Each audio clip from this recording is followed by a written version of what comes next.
The sign on the door said "Closed forever," and Wu had written those words with his own hand. The ink was still wet. He stood there for a moment, looking at the small letters, and he felt something break inside his chest. Not his heart.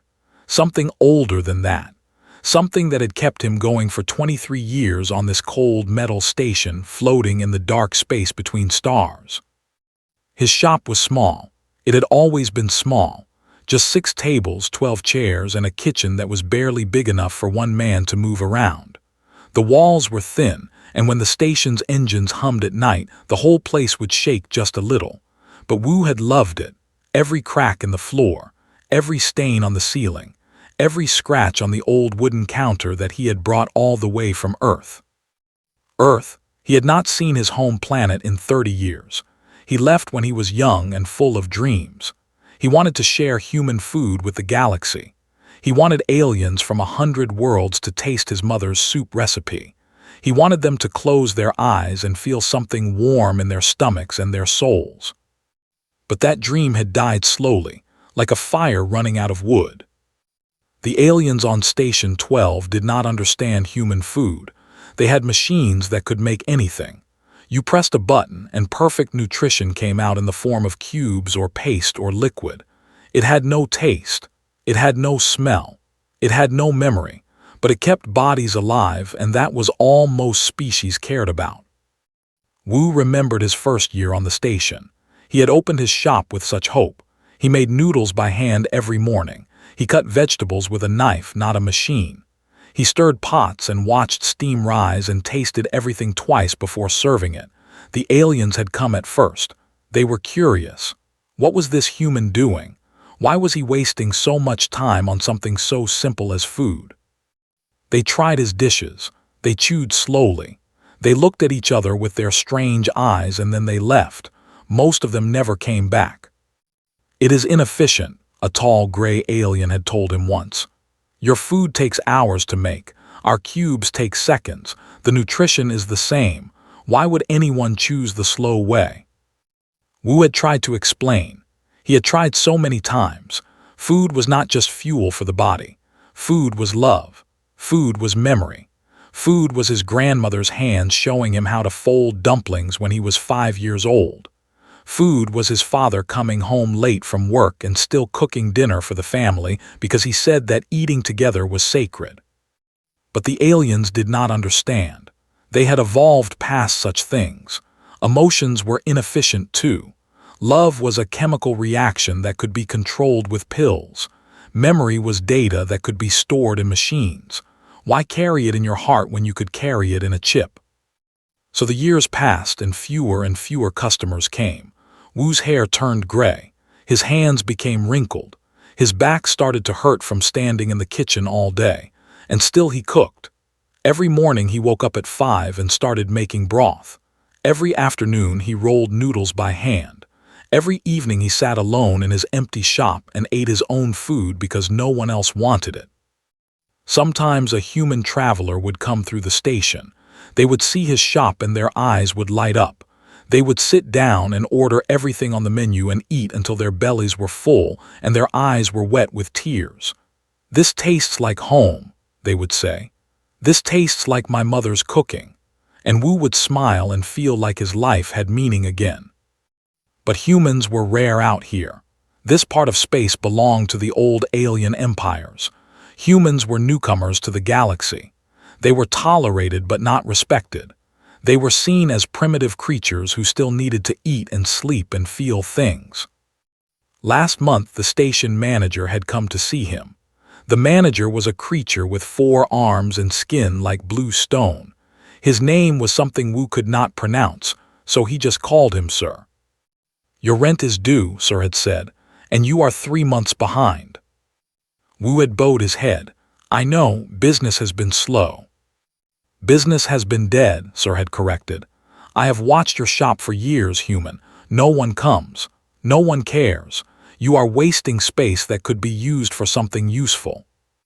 "Please," Wu had said, "give me 1 more month, things will get better." But they did not get better, they got worse. A new food machine had been installed on the station. It was faster than the old ones. It could make 1,000 different flavors now. Aliens lined up to try it. They talked about how amazing it was. Meanwhile, Wu sat in his shop and watched dust gather on his tables. So today he had made his decision. He woke up at 5 as always. He made one last pot of his mother's soup. He ate it slowly, tasting every spoonful, remembering every person who had taught him to cook. His grandmother, his father, his mother, his old teacher back on Earth who had said that cooking was not a job but a calling. Then he washed the pot. He dried it carefully. He put it in a box with the rest of his things.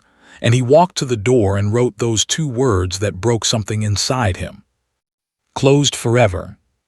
He was 63 years old. He had no money. He had no family left. He had nothing but a box of old cooking tools and a ticket for a transport ship that would take him back to Earth. He did not know what he would do there. Maybe he would die there. Maybe that was okay. At least he would die on soil, not on metal. At least he would see the sky one more time. Wu turned off the lights in his shop. The darkness felt heavy. He could hear the hum of the station all around him.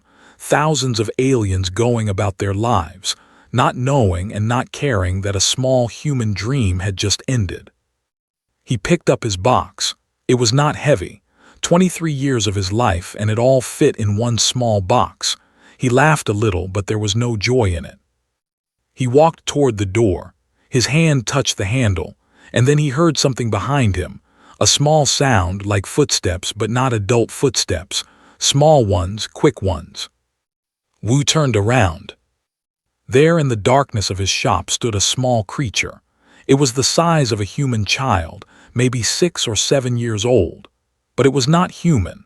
It had scales that shimmered like purple jewels. It had wings folded against its back, tiny wings that were not yet big enough to fly. It had eyes that glowed soft gold in the darkness. A dragon, a young one. Wu had seen adult dragons before. They were proud creatures, ancient and powerful, but he had never seen one this small. The little dragon looked up at him. Its eyes were wet. Its small claws clutched the edge of one of his tables. "Don't go," it said. Its voice was soft, barely more than a whisper. "Please don't go." Wu stood there frozen, his box in his arms, his heart beating fast for the first time in years. "Please," the little dragon said again, and then it did something that changed everything. It walked forward on its small legs, reached up with one tiny claw and tugged his sleeve. "Don't go." Wu did not move. He could not move. The little dragon was still holding his sleeve, and those golden eyes were looking up at him with something he had not seen in a very long time. Hope, fear, desperation, all mixed together in a way that made his old heart ache. "How did you get in here?" he asked softly. His voice sounded strange in the dark, empty shop. The door was locked. The little dragon pointed to the back of the shop. There was a small window there, barely big enough for a cat to squeeze through. Wu had never bothered to lock it because he never thought anyone would try to use it, but this small creature had found a way. "I watched you," the dragon said. Its voice was like bells ringing underwater, musical but sad. "I watched you through the window. Many times I saw you cooking. I saw you eating alone. I saw you looking sad." Wu felt his throat tighten. He had thought no one noticed him. He had thought he was invisible on this station, just another forgotten human among thousands of aliens. But this little creature had been watching. This little creature had seen him. "What is your name?" he asked. "Bora," the dragon said. "My name is Bora." Wu set down his box. His arms were tired anyway. He knelt down so that he was at eye level with the small dragon. Up close, he could see that her scales were not just purple. They had hints of blue and silver in them, like a night sky full of stars. She was beautiful in the way that all young things are beautiful. "Bora," he said gently, "why don't you want me to go?" The little dragon's eyes filled with tears. Real tears. Wu had not known that dragons could cry. The tears rolled down her scaled cheeks and dripped onto the floor, and where they landed, they glowed softly for a moment before fading away. Because your food tastes like memories, Bora whispered. Wu felt something in his chest, something warm, something that he had thought was dead forever. He did not understand what she meant, but he understood the feeling behind her words. He understood the way her small body trembled. He understood the way she held onto his sleeve like it was the only thing keeping her from falling. "What do you mean?" he asked. "Memories of what?" Bora wiped her eyes with her tiny claw. "I don't know," she said. "I never had memories like that before. We don't remember things the way humans do. We have data, we have information, but we don't have the feeling, the warm feeling. But when I tasted your food, I felt it. I felt something I cannot explain. It was like someone was hugging me, but from the inside." Wu stared at her. In all his years on this station, no alien had ever said anything like that to him. They had called his food slow. They had called it inefficient. They had called it primitive and useless and a waste of time. But no one had ever said it made them feel something. "When did you taste my food?" he asked. "I never saw you come into my shop." Bora looked down at the floor, embarrassed. "I took it," she admitted. "From your trash. At night, when you threw away the food that no one bought. I came and took it and ate it in the dark place behind the engines where no one goes." Wu's heart broke. This little dragon had been eating from his garbage. This beautiful creature had been hiding in the shadows, eating leftovers like a stray animal, and she had felt something. She had felt memories. "Oh, little one," he said softly, "why didn't you come inside? I would have given you food. I would have given you a seat at a table and a bowl with your name on it." Bora shook her head. "I was afraid. My people don't eat like this. My people use the machines. If they knew I was eating human food, they would be angry. They would say I was being primitive. They would say I was forgetting who I am." Wu understood. He had seen it before. The older species in the galaxy looked down on any creature that still needed to eat real food. They called it a weakness. They called it a sign of evolution that had not finished its work. To them, eating was like breathing, something that lower creatures did, something to be ashamed of. "Where are your parents?" Wu asked. "My mother is busy," Bora said. "She is always busy. She works in the command center of the station. She is very important. She doesn't have time for me." "And your father?" "I don't have one. Dragon eggs don't need fathers, they just need warmth and time." Bora looked up at him with her golden eyes. "I am alone most of the time, but when I ate your food, I didn't feel alone. I felt like someone was with me, someone who cared about me. Is that strange?" Wu shook his head. "No," he said. "That is not strange at all. That is exactly what food is supposed to do." He sat down on the floor next to her. His old knees hurt, but he did not care. He looked at this small dragon, this child who had been eating from his trash and feeling things that her people had forgotten how to feel, and he made a decision. "Are you hungry now?" he asked. Bora's eyes lit up. "Yes," she said. "I am always hungry. The machines don't make me full. They fill my stomach, but not the other thing. The thing inside that I don't have a word for." "The soul," Wu said. "They don't fill your soul." "Soul," Bora repeated, testing the word. "I like that word, soul." Wu stood up slowly. He walked to the kitchen.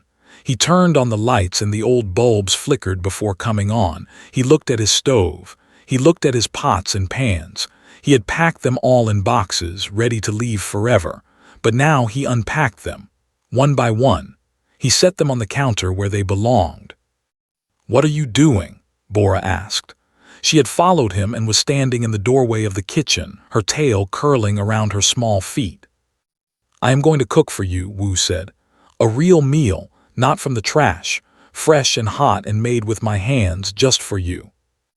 Bora's eyes grew wide. "Really, just for me?" "Just for you." Wu reached into his box and pulled out his mother's old pot, the one he had used to make soup this morning. He had washed it and dried it and put it away, thinking he would never use it again. But now he filled it with water and set it on the stove. He worked in silence, but it was a good silence, a peaceful silence. Bora watched him from the doorway, her golden eyes following every movement. She watched him cut vegetables. She watched him add spices.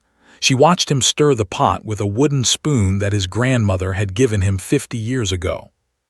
"Why do you do it like that?" she asked. "The machines could do it faster." "Because faster is not always better," Wu said. "When I cut these vegetables by hand, I am thinking about you. When I stir this pot, I am putting my love into it. The machines don't know how to do that. They only know how to follow instructions." "Love," Bora said. "I have heard that word, but I don't understand it." "You will," Wu said. "When you taste this soup, you will understand." He cooked for an hour. The smells filled the kitchen, then the whole shop. Warm smells, good smells, smells that spoke of home and family and safety. Bora stood in the doorway the whole time, breathing in the air like it was precious. Finally, Wu filled a bowl. He carried it to a table and set it down. He pulled out a chair. "Sit," he said. Bora climbed onto the chair. She was so small that her chin barely reached the table. Wu went back and got a cushion. He put it on the chair, and now she was high enough. She looked at the bowl. Steam rose from it, curling in the air like dancing spirits. The soup was golden, with noodles and vegetables and pieces of something that looked like meat, but was made from plants because Wu did not know what dragons could eat. "Go ahead," he said. "Try it." Bora picked up the spoon. Her claws were not made for human tools, but she held it carefully. She dipped it into the soup. She brought it to her small mouth. She tasted. And then she began to cry. Not sad tears this time. Happy tears. Tears that glowed as they fell, leaving little spots of light on the table that faded slowly like dying stars. "This," she said, her voice shaking, "this is what love tastes like. I understand now. I understand." Wu sat across from her. He watched her eat. He watched her cry and laugh and eat more, and for the first time in years he did not feel alone either. When the bowl was empty, Bora looked up at him. "Please don't go," she said again. "Please stay. Make more of this. Make it for everyone. They need to feel this too. They have forgotten, but you can help them remember." Wu looked at his shop, at the boxes, at the sign on the door that said closed forever. "I don't know if anyone will come," he said. Bora smiled. Her teeth were small and sharp, but her smile was warm. "I will bring them," she said.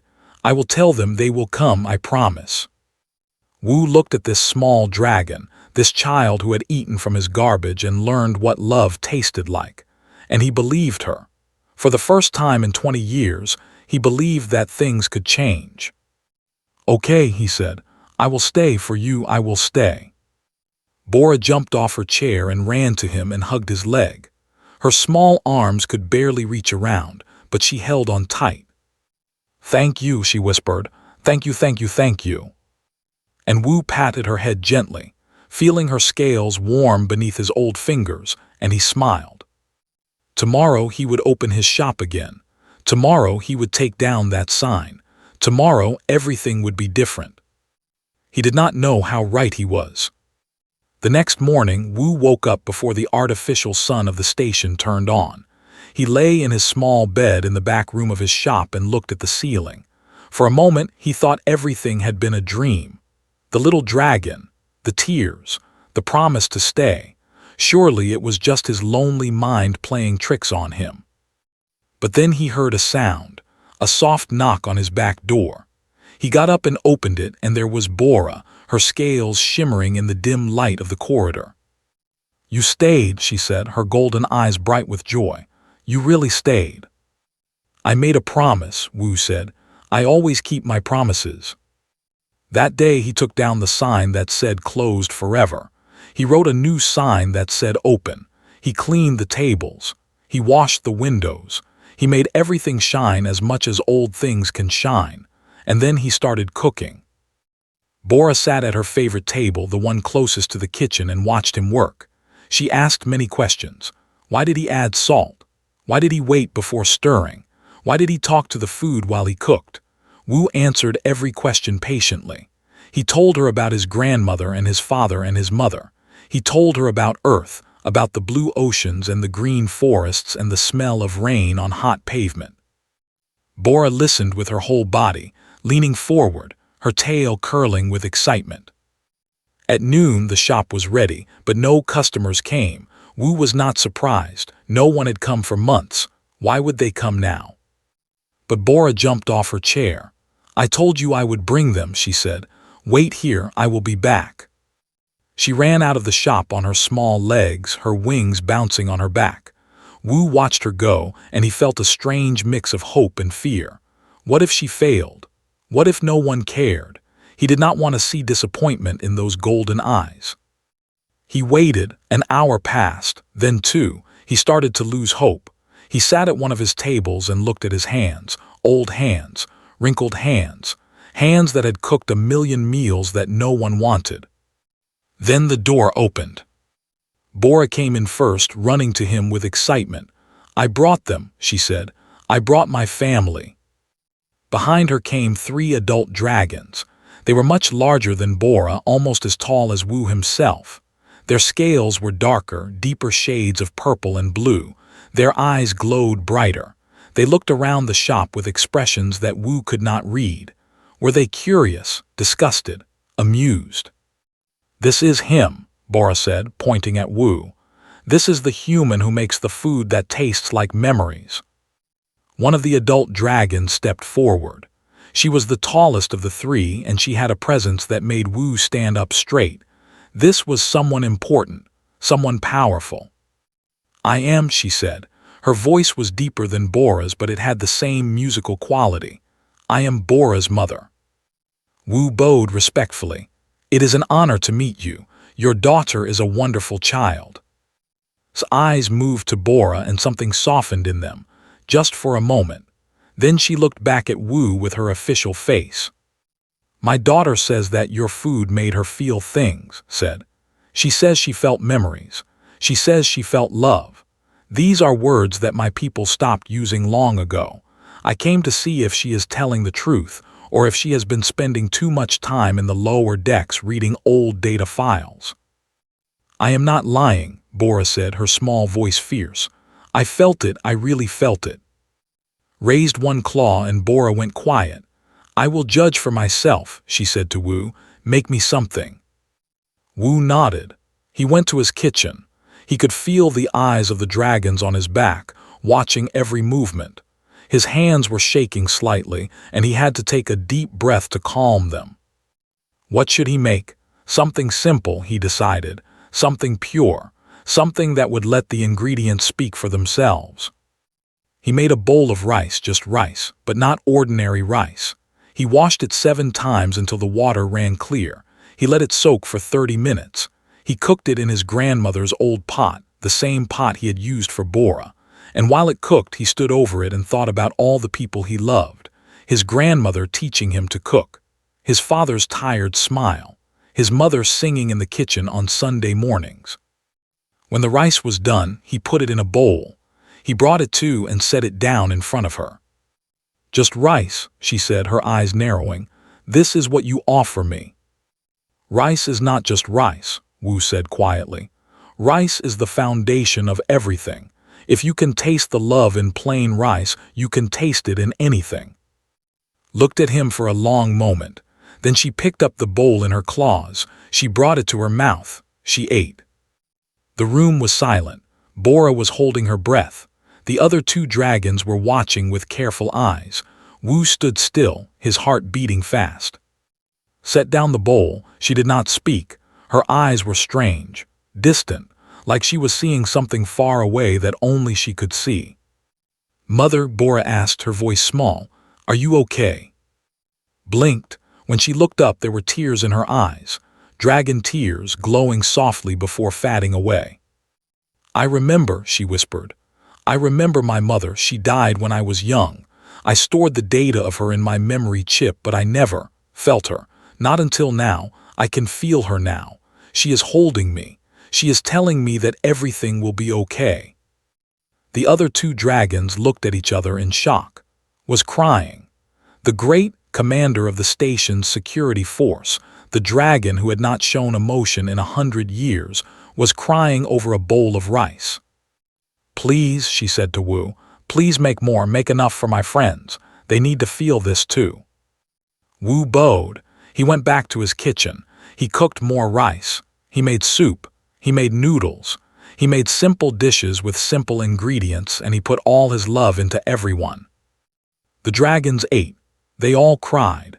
They held each other's claws and shared memories that they had locked away for centuries. They talked about people they had lost. They talked about feelings they had forgotten. They stayed until the artificial night fell over the station. When they left, stopped at the door, she turned to look at Wu. "I will tell others," she said. "This cannot stay secret. Too many have forgotten. Too many need to remember." "Thank you," Wu said. Bora ran to him and hugged his leg again. "I told you," she said happily. "I told you they would come." The next day more dragons came, friends of friends of friends. They came quietly, looking embarrassed like they were doing something shameful, but they sat down, they ate, and they cried. By the end of the week, the shop was full every day. Not just dragons now. Other species had heard the rumors. Tall gray beings who had dismissed Wu's food years ago now sat at his tables with tears in their eyes. Small furry creatures who had never eaten solid food in their lives discovered taste for the first time and laughed with joy. Ancient beings with no physical form somehow managed to experience his cooking through the air itself, and said it was the most beautiful thing they had ever felt. The news spread through the station like fire. The human chef who made food that gave you feelings. The primitive creature who had discovered something that all the advanced technology in the galaxy could not create. Soul food. That was what they started calling it. Food with soul. Wu worked harder than he had ever worked in his life. He cooked from morning until night. He barely slept. But he was not tired. For the first time in 20 years, he was not tired at all. Every tear he saw gave him energy. Every smile gave him strength. Bora became his helper. She could not cook, but she could carry bowls and clean tables and talk to customers who were nervous. She told them her story, how she had eaten from the trash and discovered love for the first time. She told them not to be afraid. She told them that feeling things was not primitive or shameful. It was beautiful. "You are special," she told Wu one night after all the customers had gone. "You have something that no one else has." Wu shook his head. "I am not special. Every human can do this.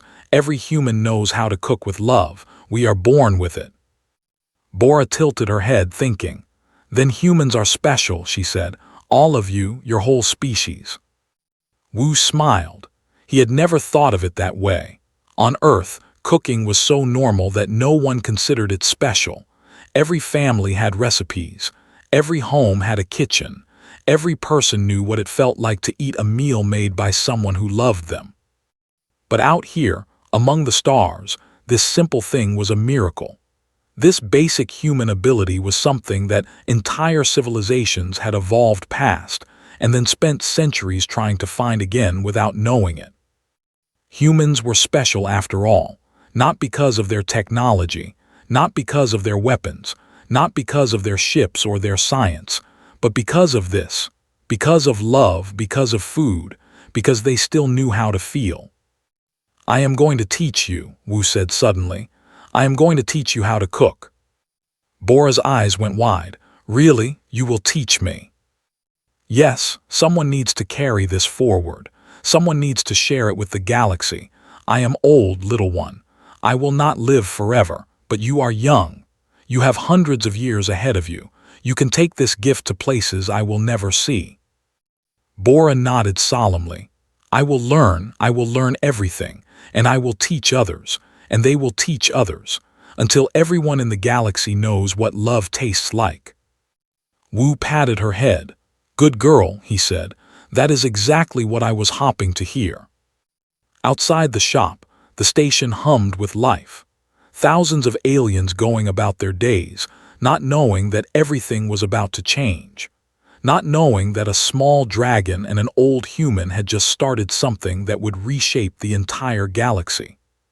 But they would find out soon enough. Everyone would.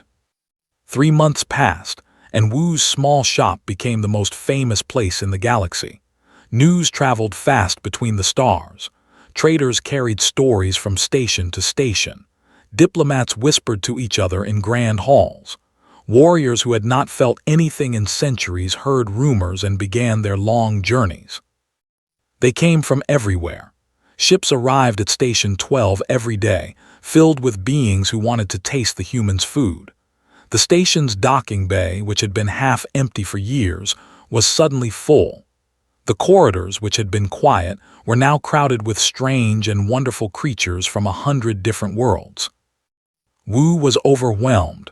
His shop had 6 tables. 6 tables could not hold the thousands who wanted to eat there. People waited in lines that stretched around the station. They waited for hours. Some waited for days. They did not complain.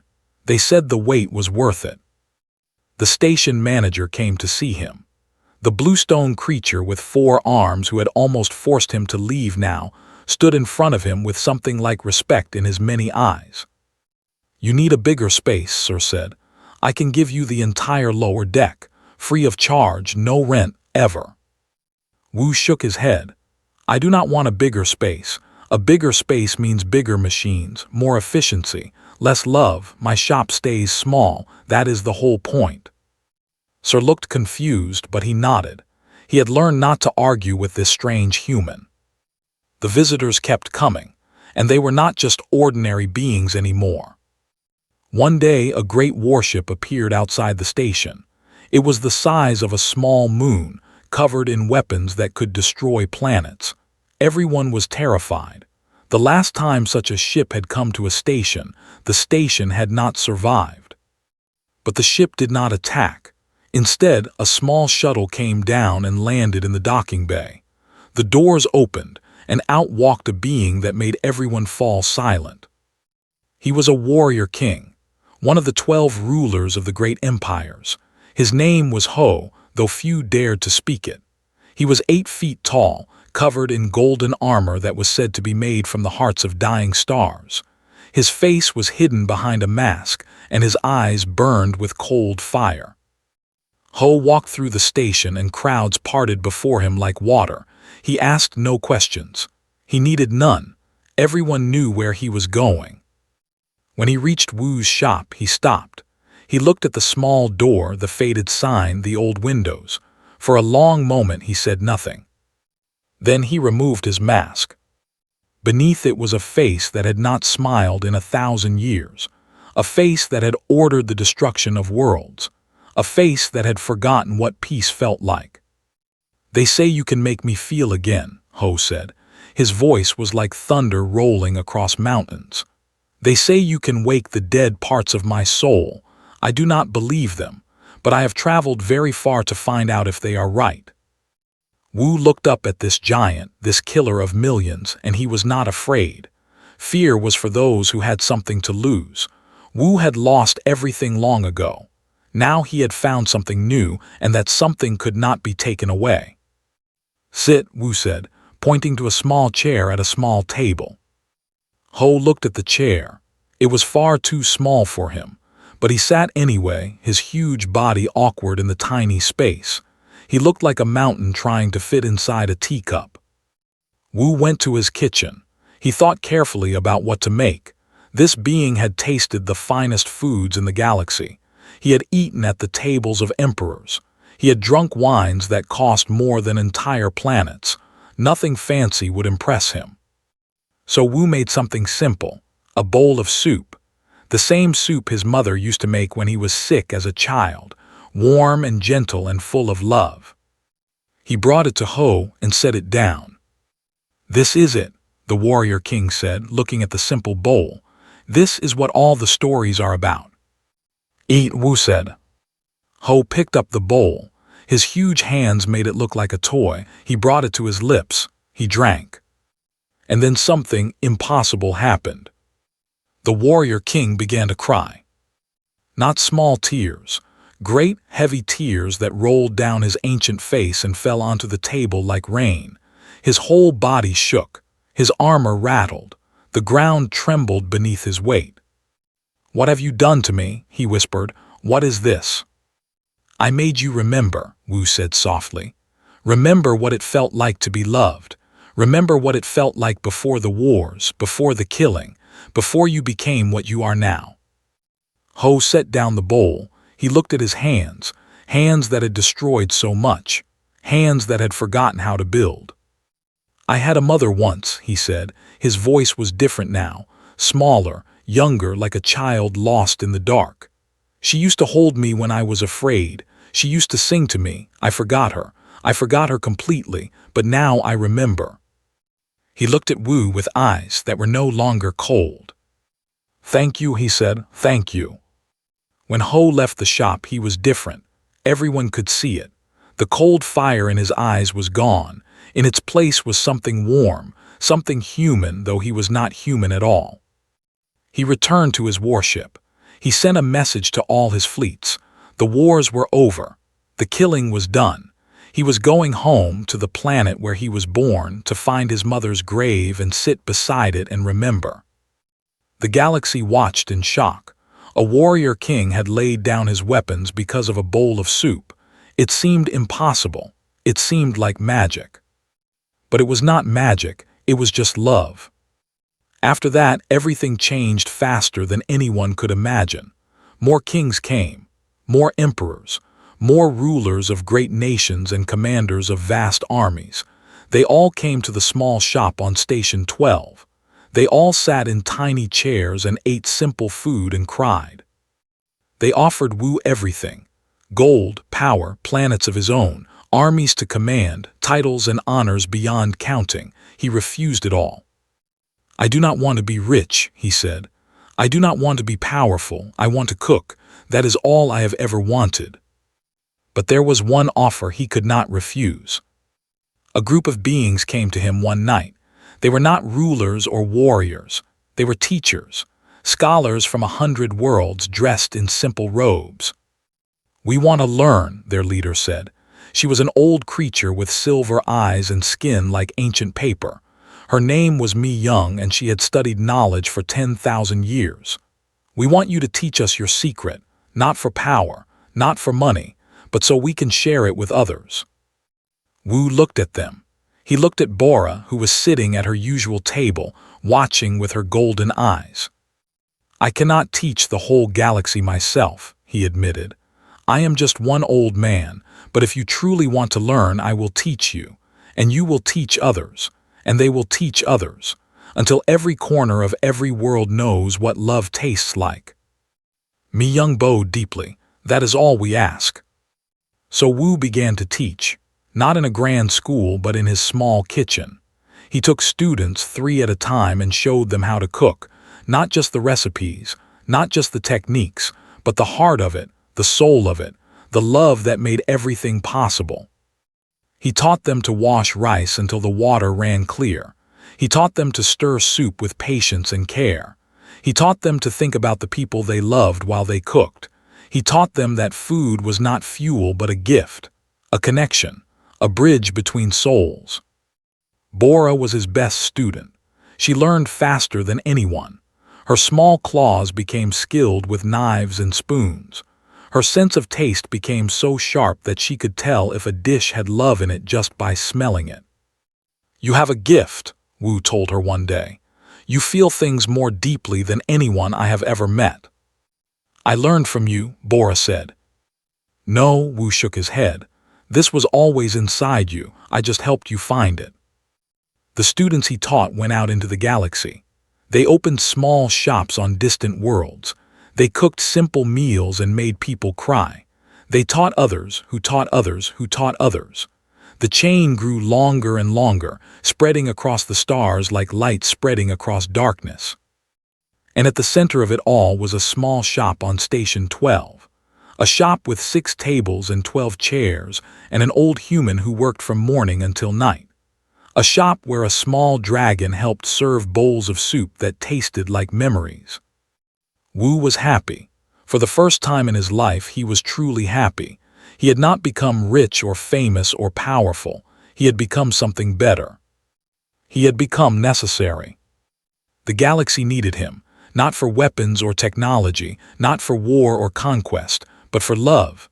Simple, pure human love. And he gave it freely, one bowl at a time. "I am proud of you," Bora said one night, after all the students had gone. Wu smiled. "I am proud of you too, little one. You saved me, you know, that night when you tugged my sleeve. You saved my life." Bora climbed onto his lap, something she had not done since she was very small.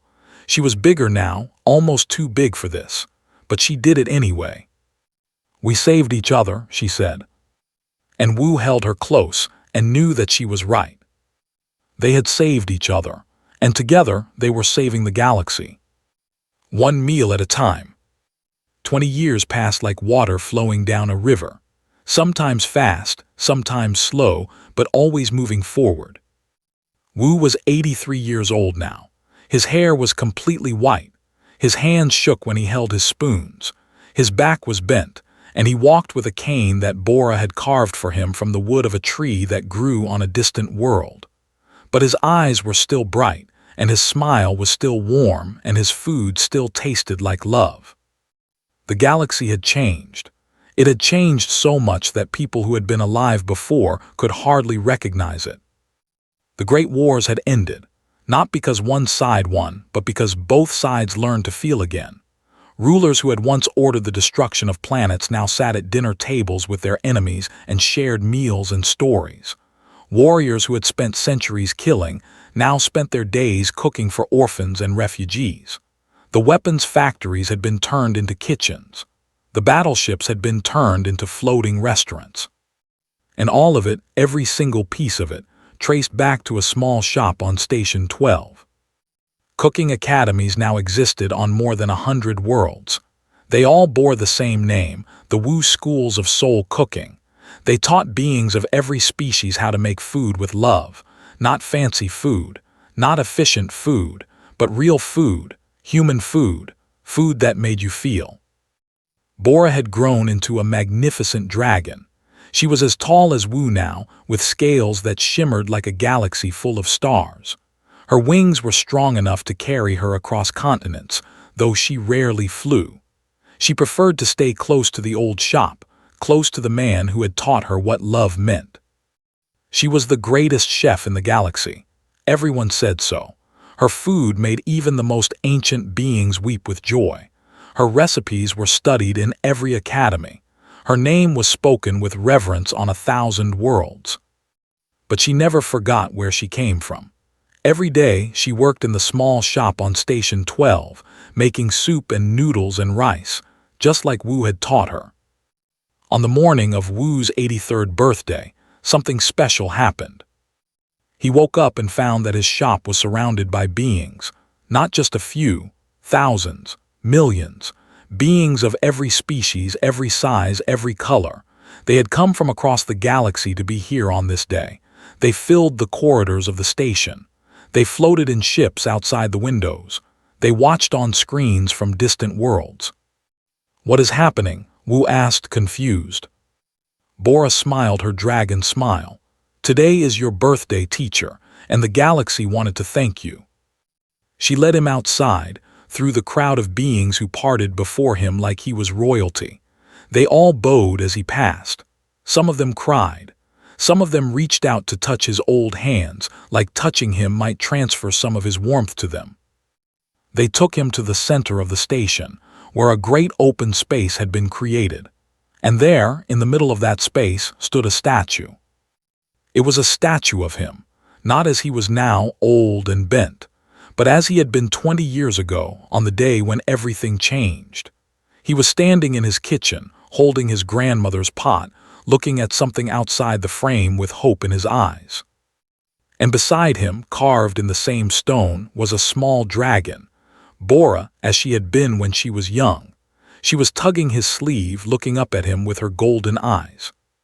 The words at the base of the statue read, "The human chef who fed the galaxy's soul." Wu stared at the statue. He did not know what to say. He had never wanted fame. He had never wanted to be remembered. He had just wanted to cook.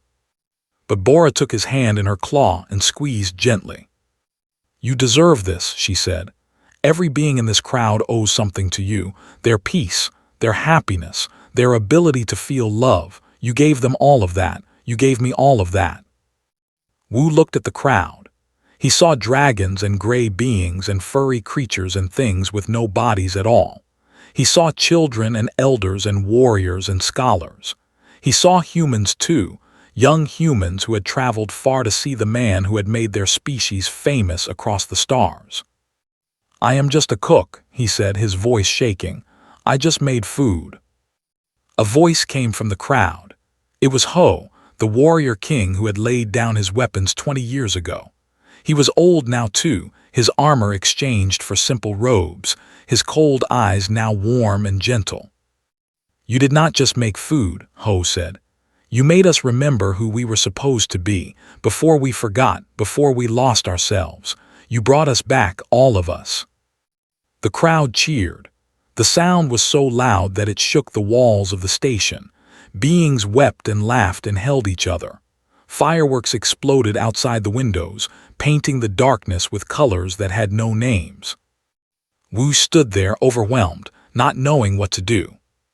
Then a small hand tugged his sleeve. He looked down. A child stood there. A human child, maybe 7 years old, with dark hair and bright eyes. "Are you the famous chef?" the child asked. "My grandmother says you taught her how to cook. She says your food saved her life." Wu knelt down, his old knees protesting. He looked at this child, this small human who represented the future of everything he had built. "What is your name?" he asked. "Hana," the child said. "My name is Hana." "Hana," Wu repeated. "That is a beautiful name. Do you like to cook?" Hana nodded eagerly. "I want to learn. I want to make food like you do, food that makes people cry happy tears." Wu smiled. He reached into his pocket and pulled out something. It was a small wooden spoon, old and worn. The same spoon his grandmother had given him when he was a child, the same spoon he had carried across the galaxy, the same spoon he had used to stir 1,000,000 bowls of soup. "This belonged to my grandmother," he said. "She gave it to me when I was about your age. She told me that as long as I stirred with love, the food would taste like home." He put the spoon in Hana's small hands. "Now it belongs to you," he said. "Take care of it and remember what I told you." Hana's eyes went wide. "Really? You are giving this to me?" "Really," Wu said. "Go, learn, cook, feed the galaxy like I did. The work does not end with me, it continues forever." Hana hugged him, her small arms wrapping around his neck. "I will make you proud," she whispered. "I promise." "I know you will," Wu said. That night, after the celebrations had ended and the crowds had gone, Wu sat in his small shop with Bora. They were alone, just the two of them, like it had been in the beginning. "Are you tired?" Bora asked. "Yes," Wu admitted. "I am very tired." "Then rest," Bora said. "You have earned it." Wu shook his head. "Not yet. There is one more thing I want to do." He stood up slowly, using his cane for support. He went to the kitchen. He made one final bowl of soup, his mother's recipe, the first thing he had ever learned to cook, the thing that had started everything. He brought it to his table. He sat down. Bora sat across from him, watching with eyes full of love. "Will you eat with me?" Wu asked. Bora nodded. She took a bowl for herself. They ate together in silence, tasting every spoonful, feeling every memory. When the bowls were empty, Wu leaned back in his chair. He looked at Bora, this dragon who had been his student and his family and his reason to live. "Thank you," he said, "for everything." "Thank you," Bora replied, "for not leaving, for staying when I asked you to stay." Wu smiled. He closed his eyes. And gently, peacefully, like a flame that had burned bright and was now ready to rest, he let go. Bora held his hand as he passed. She did not cry. She had learned from him that some endings were not sad. Some endings were just the beginning of something new. She sat with him until the artificial sun rose over the station. Then she stood up. She washed the bowls. She cleaned the kitchen. She did everything exactly the way he had taught her. Then she opened the shop. The sign on the door still said open. It would always say open. Because Wu's work was not done. It would never be done. It would continue in Bora and Hana and the millions of beings across the galaxy who had learned to cook with love. It would continue in every meal shared between friends, in every soup that tasted like home, in every tear of joy that fell from the eyes of someone who had forgotten how to feel. Humanity had given the galaxy many things: technology, art, music, stories. But the greatest gift of all was this: the knowledge that food was not just fuel, it was love, it was memory, it was connection. And that gift would last forever. In the great halls of the Galactic Council, a moment of silence was observed for the human chef who had changed everything. In the cooking academies that bore his name, students stirred their pots and remembered his teachings. On 100 worlds, families sat down to dinner and thought of the old man who had made it all possible. And in a small shop on Station 12, a dragon served soup to a long line of customers, and she smiled because she knew that somewhere out there, in whatever place souls went when they left their bodies, her teacher was smiling too. The human chef had closed his shop for good once, but because a small dragon had tugged his sleeve and said, "Don't go," he had stayed. And the galaxy was forever grateful.